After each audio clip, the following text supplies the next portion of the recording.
If you already own a property or two and it felt like a lot more work than it should have been, then you are not alone. We've seen a lot of portfolios over the years, and what we've noticed is what separates the ones that work from the ones that don't isn't the amount of effort that someone puts in, it's the core approach that they take.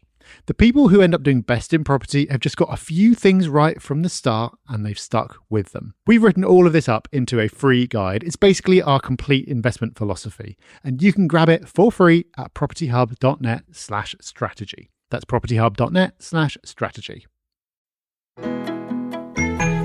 Hey everyone, it's Rob B here with Rob D, and you are listening to the Property Podcast. It's Market Update. It's our most listened to show each and every month because you want to know what is happening in the market. And there is a lot happening in the market at the moment. The world's a bit uncertain, but we're going to give you all the detail of what's happening so you feel a bit more secure.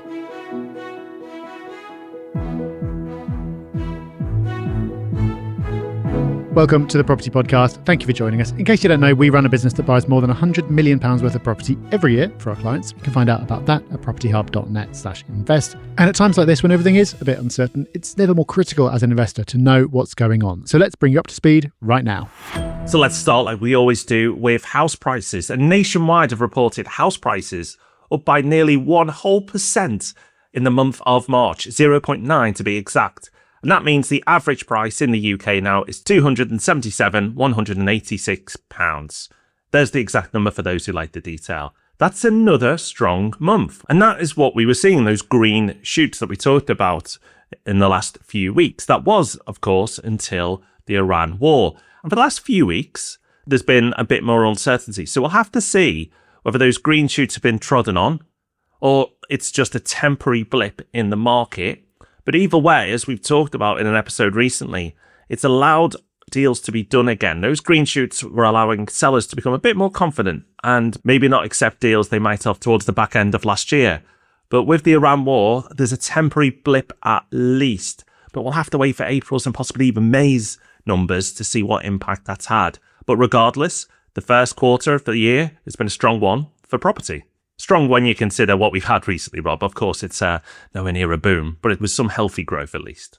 I was going to say 0.9% in March, 0.3% in February. This is boom territory for recent standards. But actually, no, the true boom is happening in Northern Ireland. Because when you look at the regional picture, no surprise, the outer southeast is the weakest region. That's falling by 0.7%. Northern Ireland, though, growing at a mere 9.5%. What is going on there? Absolutely mad. But a consequence of those green shoots, which may or may not have been trampled, we'll have to wait and see, is that sellers have been coming to market. When the market is really grim, people just hold off transacting. But because things have been looking relatively brighter, properties have been listed again. And according to Rightmove, supply is at an 11-year high. Yes, there are more properties on the market today than there have been in the last 11 years. And that means if you're trying to get a deal done, you are spoilt for choice at the moment, especially because the time to find a buyer is the longest for this time of year since 2013. So Rob, there are lots of sellers out there and not so many buyers. Yeah, there's a weird dynamic right now because of those green shoots. It encouraged the sellers onto the market, like you say, Rob. But sentiment in the market has changed, at least for the time being, and that's creating a window. So for those who are active right now, fill your boots. Let's move on to rentals now. And a staggering number from an article in the intermediary.co.uk might be a first for their appearance on the podcast. And this article details fleet mortgages have reported that rental yields have increased across every region in England and Wales on an annual basis in Q1 of this year.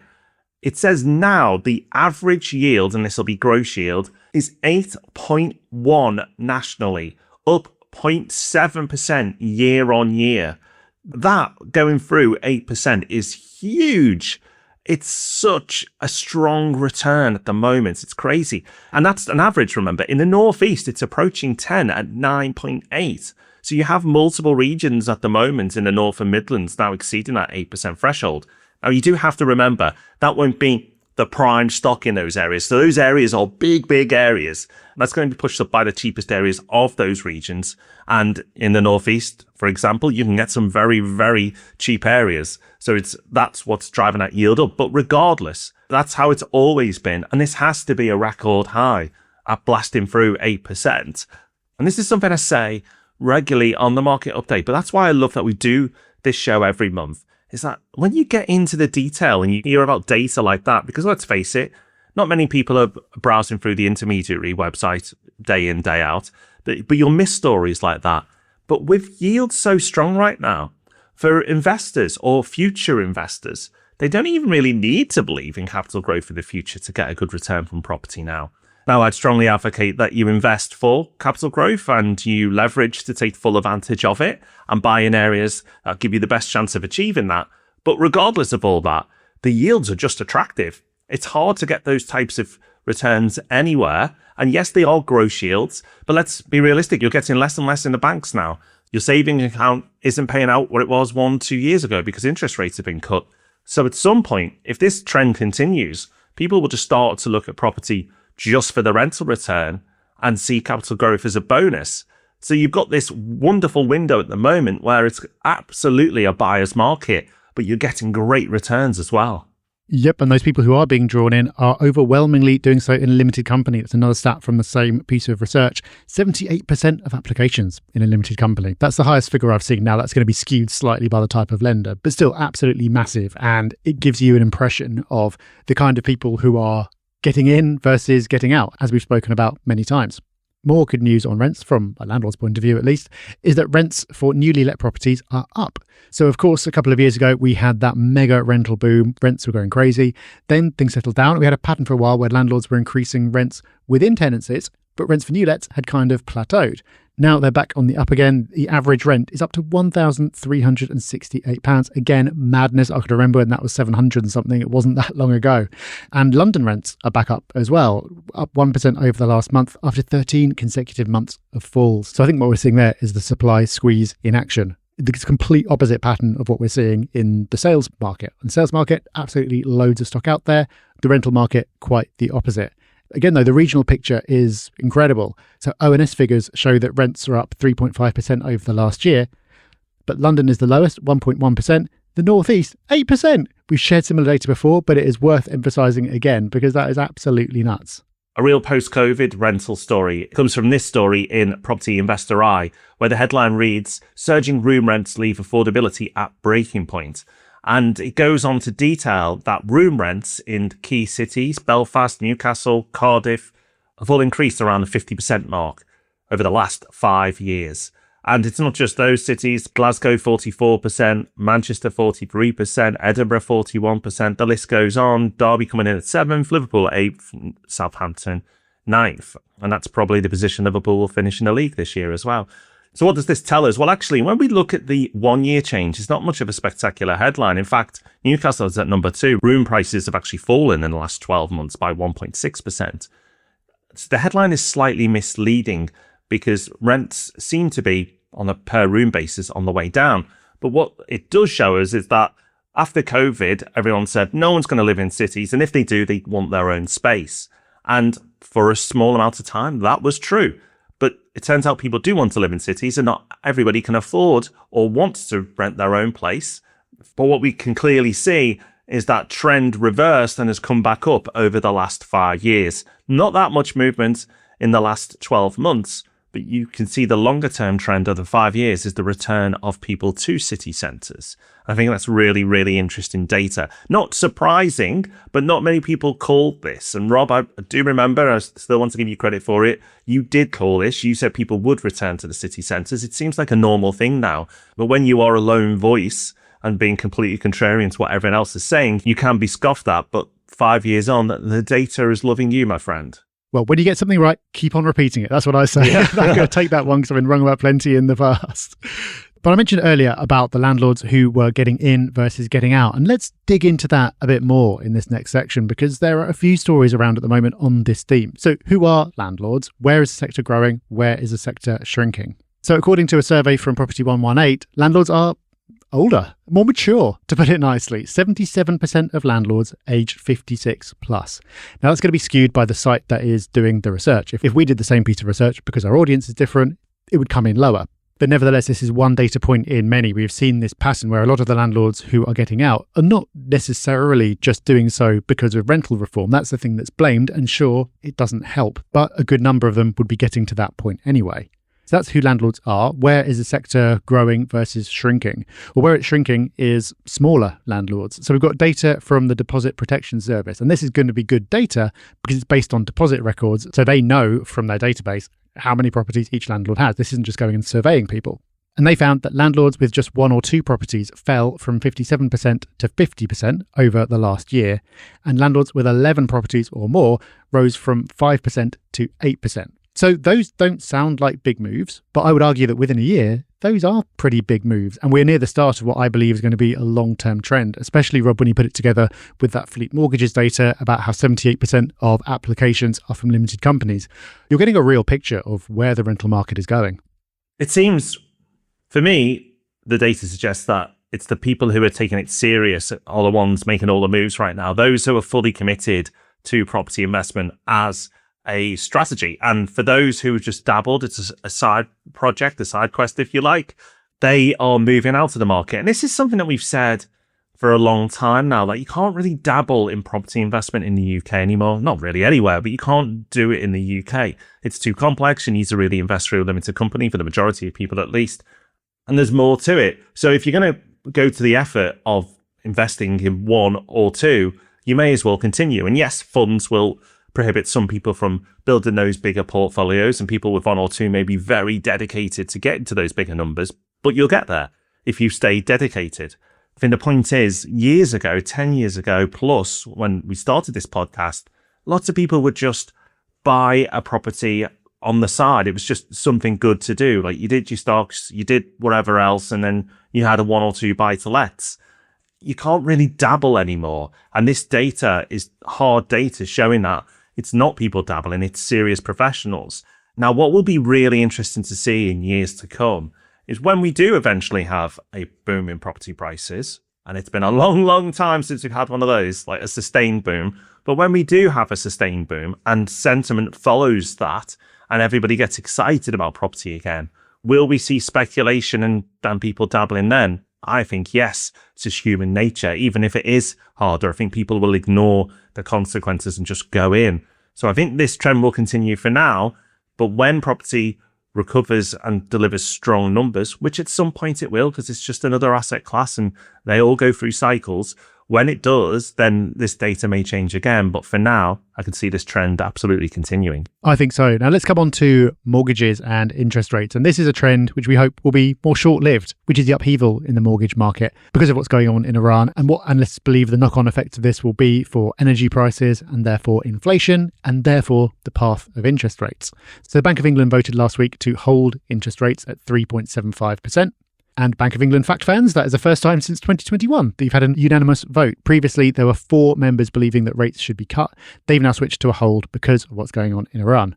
But because the market is now pricing in a couple of increases this year rather than cuts, and because the situation is changing from day to day, lenders don't really know if they're coming or going. Products have been taken off the market to be repriced all over the place. Over 1,500 products have been taken off the market over the last month. Important to emphasise though, Rob, we've said this before, but it's worth repeating because people get the wrong end of the stick about this. This isn't lenders panicking, going, oh my God, we don't want to lend against property, everything's going to collapse. No, this is just repricing because of volatility.